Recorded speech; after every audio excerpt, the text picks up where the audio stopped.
সূরা আল হাশরের 18 নম্বর আয়াতের প্রথমে আল্লাহ রাব্বুল আলামিন বলেছেন, ইয়া আইয়ুহাল্লাযীনা আমানুত্তাকুল্লাহ, হে মুমিনগণ তোমরা আল্লাহ তাআলাকে ভয় করো। ওয়াল তানজুর নাফসুম মা কদ্দামাত লিগাদ, প্রত্যেক ব্যক্তির উচিত আগামী কালের জন্য সে কি প্রেরণ করে, কি পাঠায় তা চিন্তা করা। ওয়াত্তাকুল্লাহ, আল্লাহ তাআলাকে ভয় করতে থাকো। আল্লাহু খবীরুম বিমা তা'মালুন, তোমরা যা করো সে সম্পর্কে আল্লাহ তাআলা খবর রাখেন। সূরা আল হাশরের 18 নম্বর আয়াতে কালিমার সরল অনুবাদ আমি আপনাদেরকে শোনালাম। সম্মানিত উপস্থিতি, কোরআন শরীফ 30 পারা,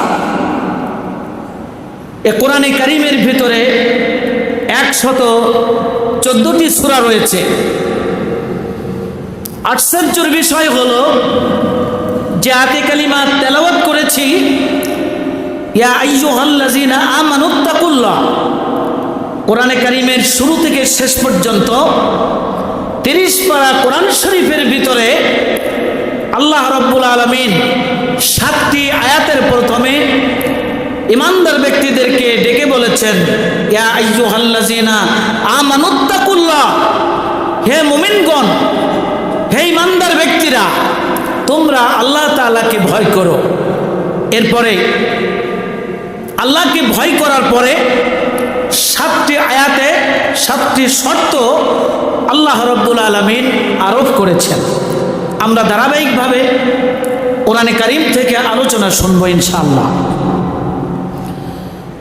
আল্লাহ রাব্বুল আলামিন ইমানদার ব্যক্তিদেরকে প্রথমেই ডাক দিয়ে আল্লাহকে ভয় করো এই কথাটি বলেছেন সূরা আল বাকারার 178 নম্বর আয়াত।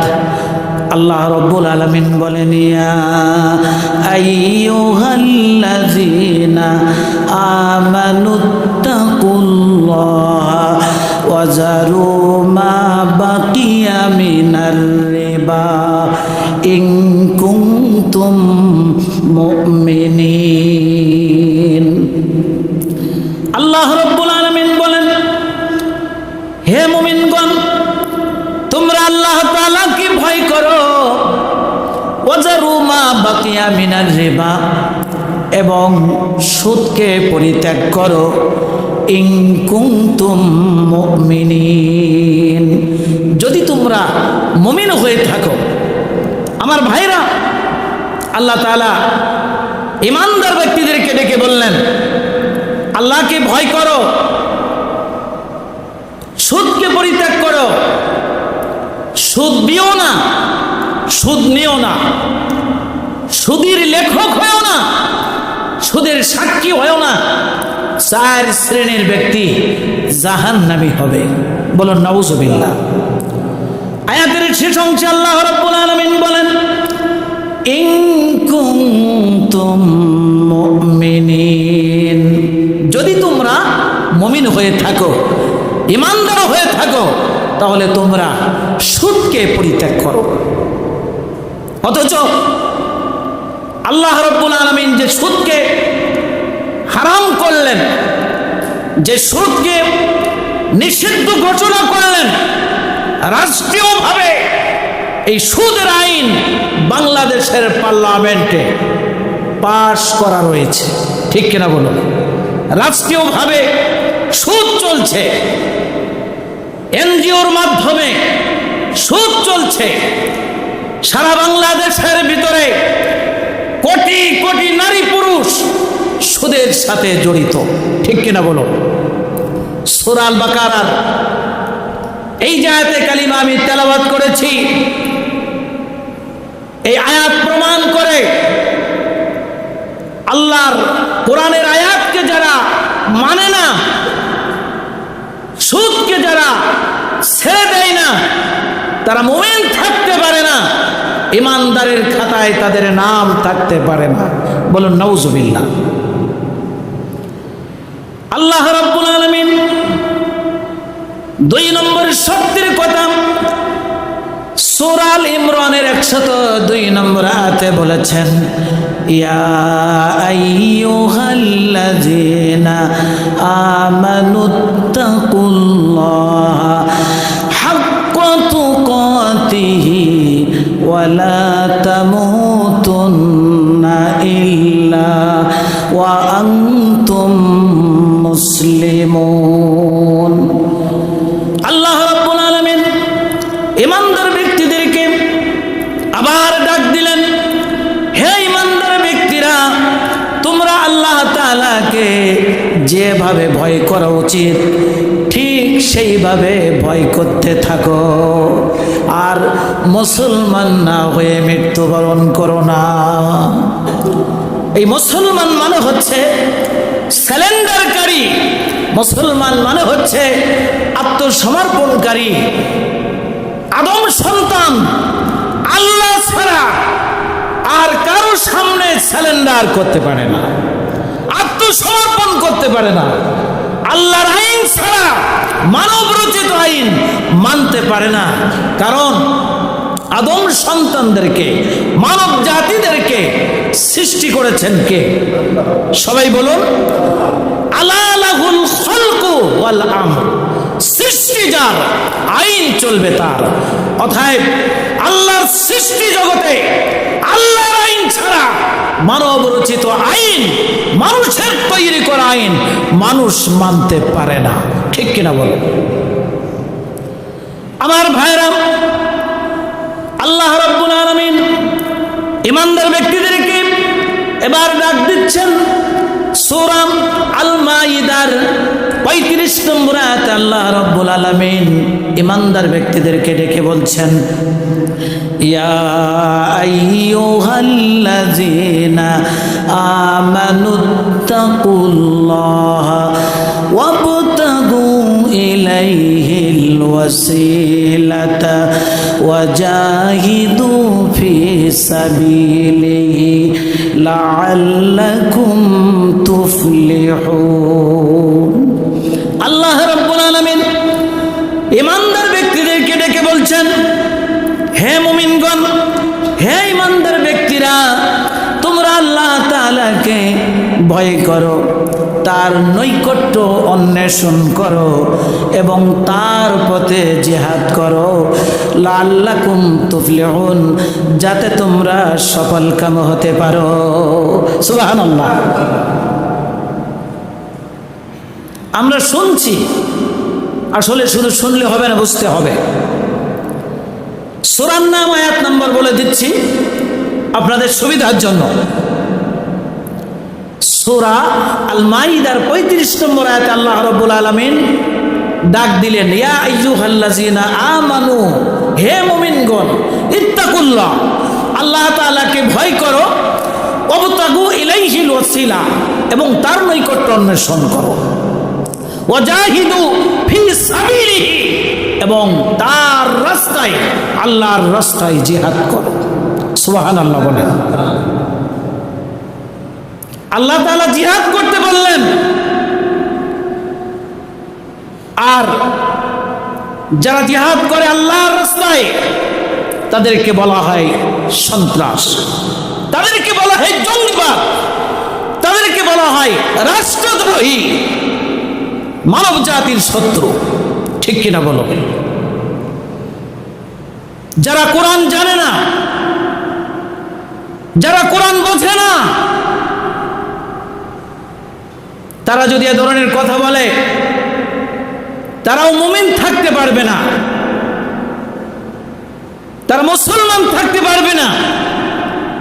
কোরআন পড়তে পারে, কোরআন বোঝে, বোঝার পরেও কিছু মানুষ আছে নফসের খাই শুনো যায়, নফসের মনের ধোঁকায়, নফসের ধোঁকায় পড়ে কোরআনের বিরোধিতা করে, ইসলামের বিরোধিতা করে। তারাও মুমিন থাকতে পারবে না, মুসলমান থাকতে পারবে না। আল্লাহ রাব্বুল আলামিন বলেন, ওয়াজাহিদু ফি সাবিলিহি, তার রাস্তায় জিহাদ করো, লাআল্লাকুম তুফলিহুন, যাতে তোমরা সফলকাম হতে পারো।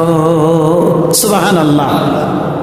আমার ভাইরা, আমরা যদি সফলতা অর্জন করতে চাই, আমরা যদি সফলকাম হতে চাই, আল্লাহর নৈকট্য অন্বেষণ করতে হবে, আল্লাহর রাস্তায় জিহাদ করতে হবে। এ কথা কার? জোরে বলুন কার? এরপরে আল্লাহ রাব্বুল আলামিন 4 নম্বর শর্তের কথা সূরা আত-তাওবার 119 নম্বর আয়াতে বলেছেন, ইয়া আইয়ুহাল্লাযীনা আমানুত্তাকুল্লাহা ওয়া কুনু মা'আস সাদিকিন। আল্লাহ রাব্বুল আলামিন বলেন, হে মুমিনগণ, তোমরা আল্লাহ তাআলাকে ভয় করো। দেখেন আয়াতের ভিতরে কত মিল রয়েছে। পুরা 30 পারা কোরআনের ভিতরে মাত্র 7টি আয়াতে আল্লাহ রাব্বুল আলামিন ঈমানদার ব্যক্তিদেরকে ডেকে বলেছেন, ইত্তাকুল্লাহ, আল্লাহকে ভয় করো। সুবহানাল্লাহ। সূরা আত-তাওবার 119 নম্বর আয়াতে আল্লাহ তাআলা ঈমানদার ব্যক্তিদেরকে ডেকে বলেন, ইয়া আইয়ুহাল্লাযীনা আমানুত্তাকুল্লাহ, হে ঈমানদার ব্যক্তিরা, আল্লাহ তাআলাকে ভয় করো, ওয়া কুনু মা'আস সাদিকিন, আর সত্যবাদীদের সাথে থাকো। কাদের সাথে? জোরে বলুন। আমরা কি সত্যবাদীদের সাথে থাকি? সমাজের যত নিকৃষ্ট মানুষ, যত রকম অন্যায় করে, অন্যায়কারীদের সাথে আমাদের বন্ধুত্ব, তাদের সাথে উঠা বসা করি। বিড়িখোর, সিগারেটখোর, গাঁজাখোর, মদখোর, ফেনসিডিলখোর, নানা ধরনের অন্যায় কাজে যারা লিপ্ত, জোর যার মুল্লুক তার, যার জোর আছে তার পেছনে মানুষ আছে, ঠিক কিনা? আল্লাহ বলছেন না, ওই ক্ষমতা বেশি সময়ের জন্য নয়।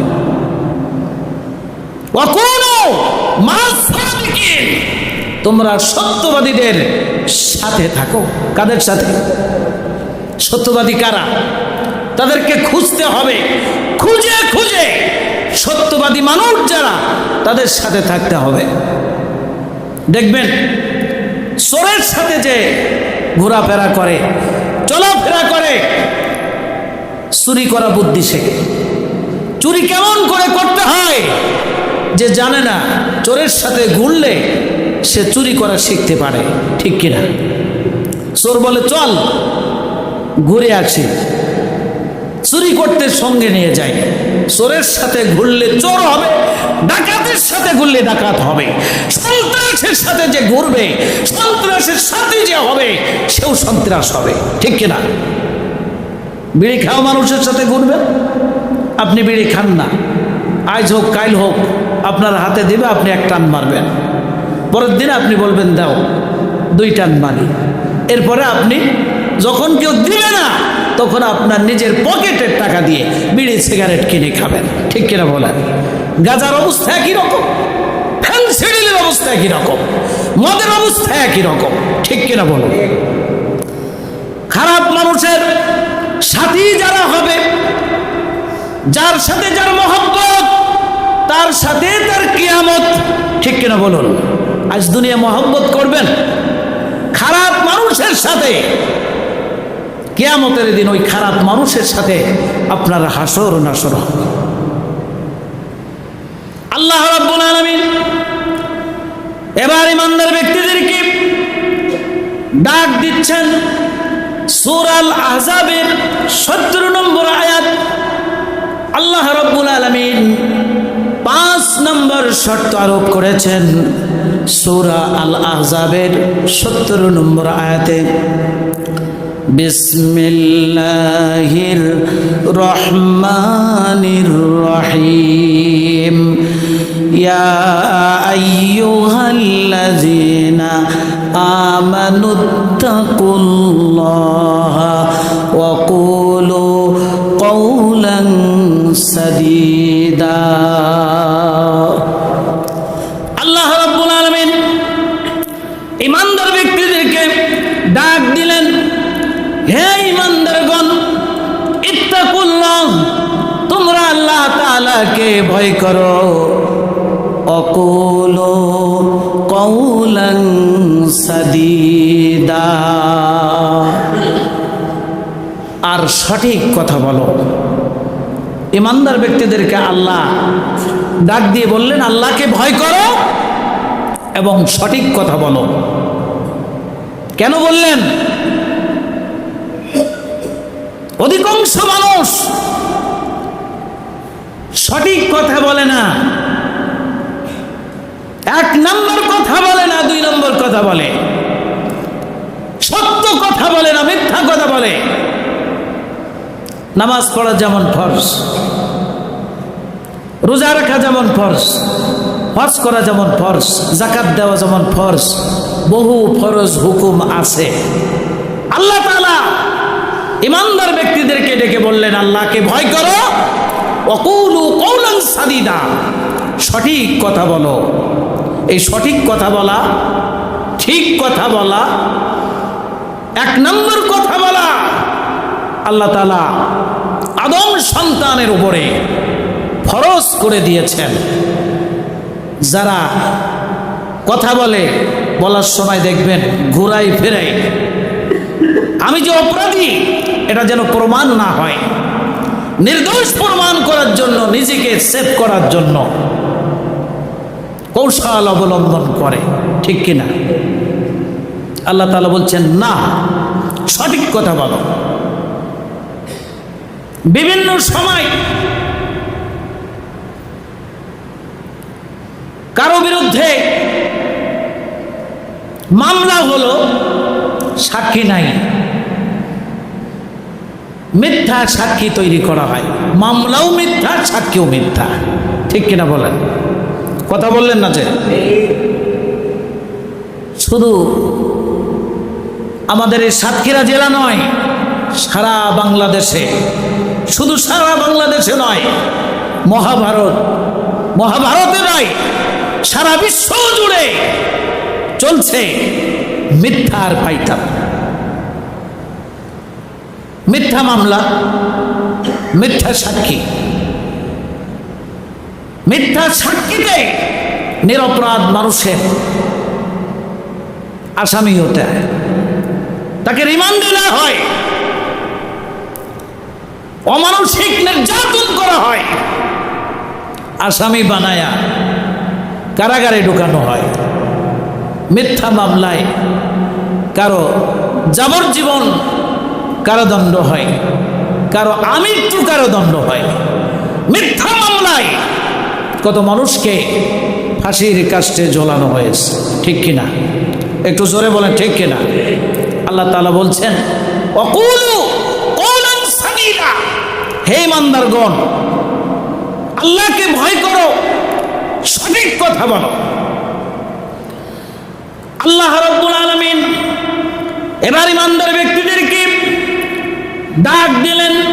সূরা আল হাদীদের 28 নম্বর আয়াত, কত সুন্দর মিল রয়েছে 7টি আয়াতের প্রথমেই, ইয়া আইয়ুহাল্লাযিনা আমানু, হে ঈমানদারগণ, ইত্তাকুল্লাহ, আল্লাহ তাআলাকে ভয় করো। এ কথা বলার পরে আল্লাহ রাব্বুল আলামিন শর্ত আরোপ করেছেন। সুবহানাল্লাহ বলেন। সূরা আল হাদীদের 28 নম্বর আয়াতে আল্লাহ রাব্বুল আলামিন বলেন, ইয়া আইয়ুহাল্লাযীনা আমানুত্তাকুল্লাহা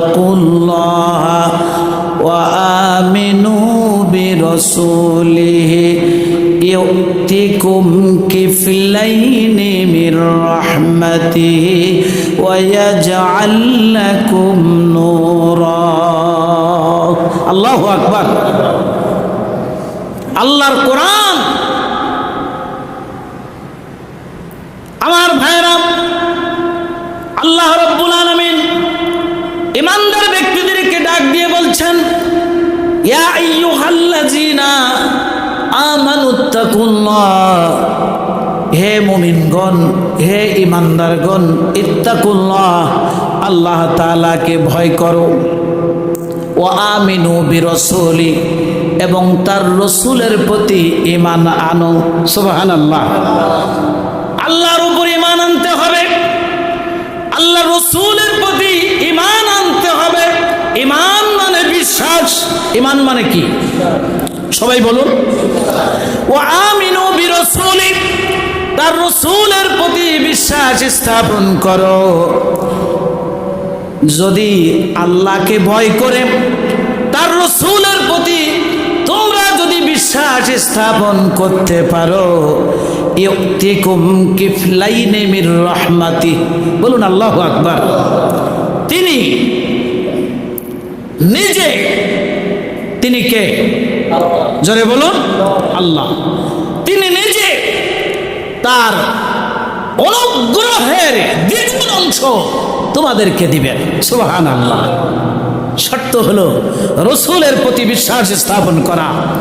আল্লাহ রসুল তিনি ছিলেন আদর্শ পিতা। সুবহানাল্লাহ। তিনি ছিলেন আদর্শ স্বামী, তিনি ছিলেন আদর্শ সৈনিক, তিনি ছিলেন আদর্শ সেনাপতি, আদর্শ রাষ্ট্রপতি, প্রধানমন্ত্রী। সুবহানাল্লাহ। জোরে বলুন সুবহানাল্লাহ। ওয়া আমিনু বিরাসূলি, তার রাসূলের প্রতি ঈমান আনো, বিশ্বাস স্থাপন করো। আল্লাহ রাসূল নিজের ইচ্ছা মতো কোনো কথা বলেন নাই, বলেছেন? নিজের ইচ্ছা মতো কিছু করেন নাই, কারণ আমাদের রব হচ্ছেন আল্লাহ। রব্বি আল্লাহ, আমাদের রব কে? আল্লাহ। আল্লাহ রব্বুল আলামিন তিনি সৃষ্টি করেছেন, পৃথিবীতে আমাদেরকে প্রেরণ করেছেন, পাঠিয়েছেন, আর চলার জন্য পথ দিয়েছেন। আল্লাহ রব্বুল আলামিন বলেন, ইউতিকুম কিফলাইনি মির রাহমাতিহি ওয়া ইয়াজআল লাকুম নূরা, তোমরা যদি আল্লাহকে ভয় করে আল্লাহর রাসূলের প্রতি বিশ্বাস স্থাপন করতে পারো, তাহলে তিনি নিজের অনুগ্রহ থেকে দ্বিগুণ অংশ তোমাদেরকে দিবেন। সুবহানাল্লাহ। ডাইরেক্ট আল্লাহ বললেন দিবেন। শুধু অনুগ্রহ দিয়ে শেষ করবেন না, রাসূলকে যদি তোমরা আদর্শ নেতা হিসাবে মানতে পারো, ওয়াজআল লাকুম নূরা, এমন জ্যোতি, এমন নূর দিবেন যার আলোয় তোমরা তোমাদের জীবন পরিচালনা করতে পারবে। আরো জোরে বলুন সুবহানাল্লাহ। সূরা আল হাদীদ 28 নম্বর আয়াত। ইসলাম বিরোধী কার্যকলাপ ছেড়ে দেন, আসেন আল্লাহর পথে। কারণ আল্লাহর হুকুমে বেঁচে আছি। আল্লাহর হুকুম যদি এখন হয়, এই মুহূর্তে চলে যেতে হবে, কেউ রাখতে পারবে না। ঠিক কিনা? কাকে সন্তুষ্ট করার জন্য আমরা অর্থনীতি, রাজনীতি, সমাজনীতি করি? একমাত্র আল্লাহ পাকের জন্য সব করতে হবে। ঠিক কিনা বলুন? এবার আসুন, যে আয়াতে কালিমা সর্বপ্রথম তেলাওয়াত করেছিলাম, সূরা আল হাশরের 18 নম্বর আয়াতে কালিমা, আল্লাহ রাব্বুল আলামিন বলেন, ইয়া আইয়ুহাল্লাযীনা আমানুত্তাকুল্লাহা ওয়াল তানজুর নাফসুম মা কদ্দামাত লিগাদ। আল্লাহ রাব্বুল আলামিন, ভালো করে কান পেতে শোনেন, মনের কানে শোনেন। আল্লাহর কালাম, আল্লাহ তাআলা ইমানদার ব্যক্তিদেরকে ডাক দিয়ে বলছেন, ইয়া আইয়ুহাল্লাযীনা আমানুত্তাকুল্লাহ, হে মুমিনগণ, হে ইমানদারগণ, তোমরা আল্লাহ তাআলাকে ভয় করো। ওয়াল তানজুর নাফসুম মা কদ্দামাত লিগাদ, প্রত্যেক ব্যক্তির উচিত আগামী কালের জন্য সে কি প্রেরণ করে, কি পাঠায়, তা চিন্তা করা। আগামী কাল বলতে কিয়ামতের দিনে, হাশরের ময়দানে, যেদিন সারাটা জীবনের হিসাব দিতে হবে, যেদিন বডি ওজন করা হবে, যেদিন আমল নামা বিতরণ করা হবে, যেই দিনে পুলচিরাত পার হতে হবে, আল্লাহ রাব্বুল আলামিন বলেন প্রত্যেক ব্যক্তির উচিত আগামী কালের জন্য, কিয়ামতের দিনের জন্য, হাসরের ময়দানের জন্য কি সে প্রেরণ করে, কি পাঠায়, কি আমল সে পাঠায়, ওই বিষয়ে চিন্তা করা। আমরা কি সেই চিন্তা করি? শুধু আলোচনা শুনলে হবে না, বুঝতে হবে। হাদিস তেলাওয়াত করেছি, আল কাইয়িসু মান দানা নাফসাহু ওয়া আমিলা লিমা বাদাল মাউত।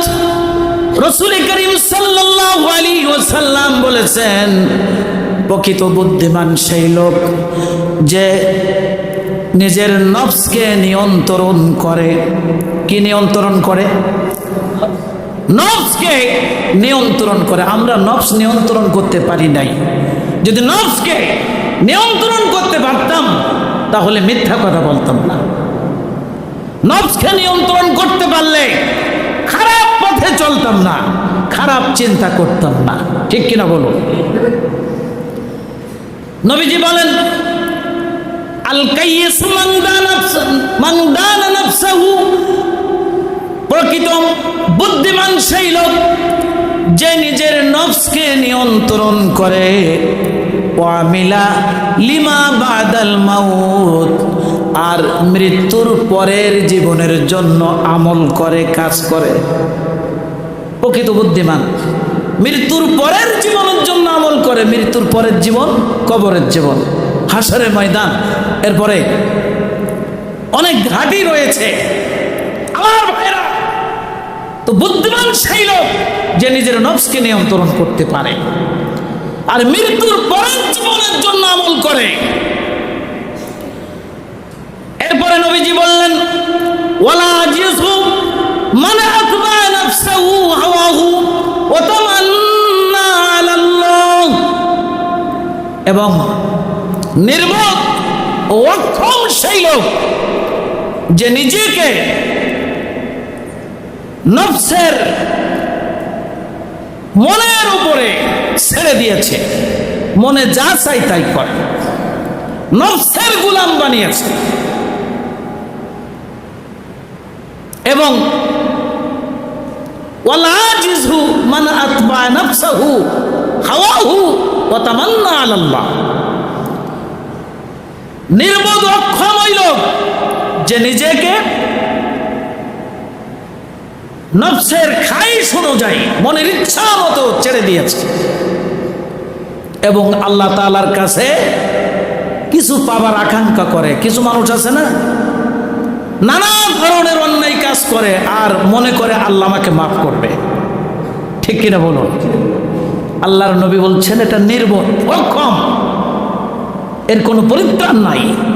আসুন আমরা কোরআন এবং হাদিসের আলোকে যে বাস্তব কথাগুলি শুনেছি, সঠিক কথা শুনেছি, সত্য কথা শুনেছি, আল্লাহ পাক আমাদেরকে বোঝার তৌফিক দান করুন। আল্লাহর কোরআন পড়ার, কোরআন বোঝার, কোরআন দিয়ে জীবন পরিচালনা করার তৌফিক আল্লাহ রাব্বুল আলামিন আমাদের সকলকে দান করুন।